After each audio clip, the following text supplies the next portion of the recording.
Il mourut dans les circonstances suivantes. Une crise d'urémie assez légère était cause qu'on lui avait prescrit le repos.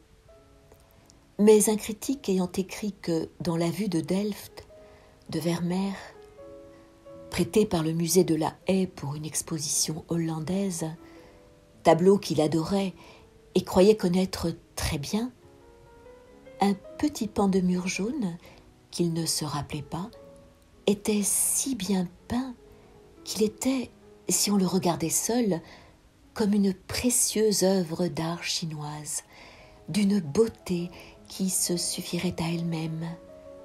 Bergotte mangea quelques pommes de terre, sortit et entra à l'exposition. Dès les premières marches qu'il eut à gravir, il fut pris d'étourdissement. Il passa devant plusieurs tableaux et eut l'impression de la sécheresse et de l'inutilité d'un art si factice et qui ne valait pas les courants d'air et de soleil d'un palazzo de Venise ou d'une simple maison au bord de la mer.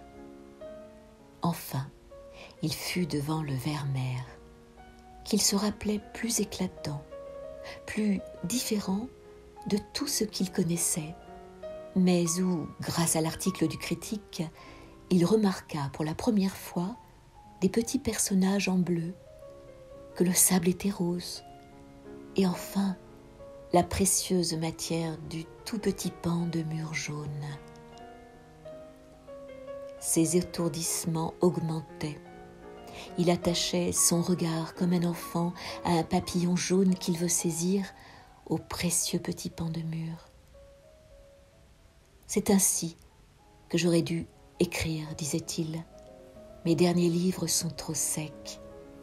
Il aurait fallu passer plusieurs couches de couleurs, rendre ma phrase en elle-même précieuse, comme ce petit pan de mur jaune. Cependant, la gravité de ses étourdissements ne lui échappait pas. Dans une céleste balance lui apparaissait, chargeant l'un des plateaux, sa propre vie, tandis que l'autre contenait le petit pan de mur si bien peint en jaune. Il sentait qu'il avait imprudemment donné le premier pour le second. Je ne voudrais pourtant pas, se disait-il, être, pour les journaux du soir, le fait divers de cette exposition. Il se répétait « Petit pan de mur jaune, avec un auvent, petit pan de mur jaune. » Cependant, il s'abattit sur un canapé circulaire.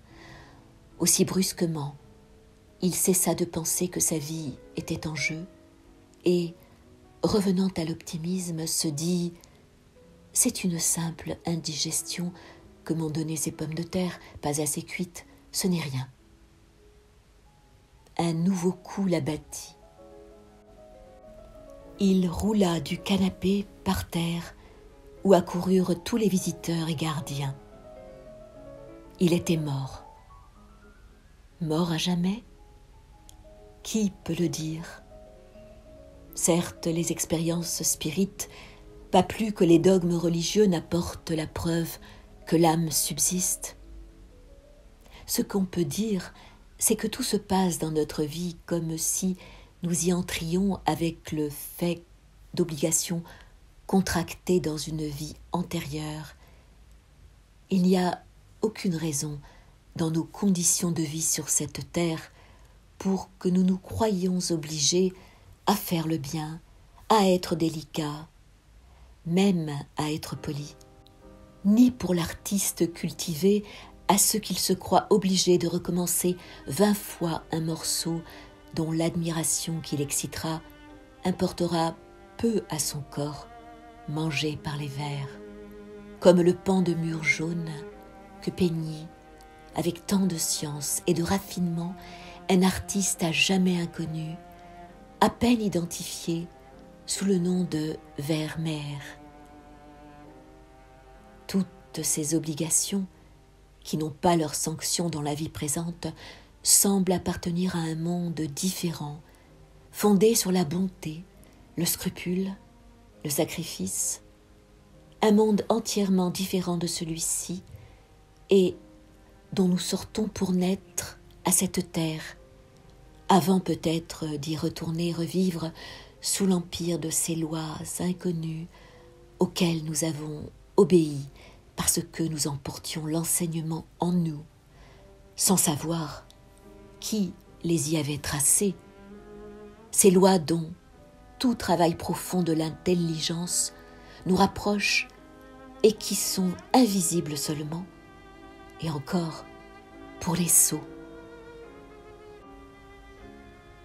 De sorte que l'idée que Bergotte n'était pas mort à jamais est sans invraisemblance. On l'enterra, mais toute la nuit funèbre, aux vitrines éclairées, ses livres, disposés 3 par 3, veillaient comme des anges aux ailes déployées et semblaient, pour celui qui n'était plus, le symbole de sa résurrection.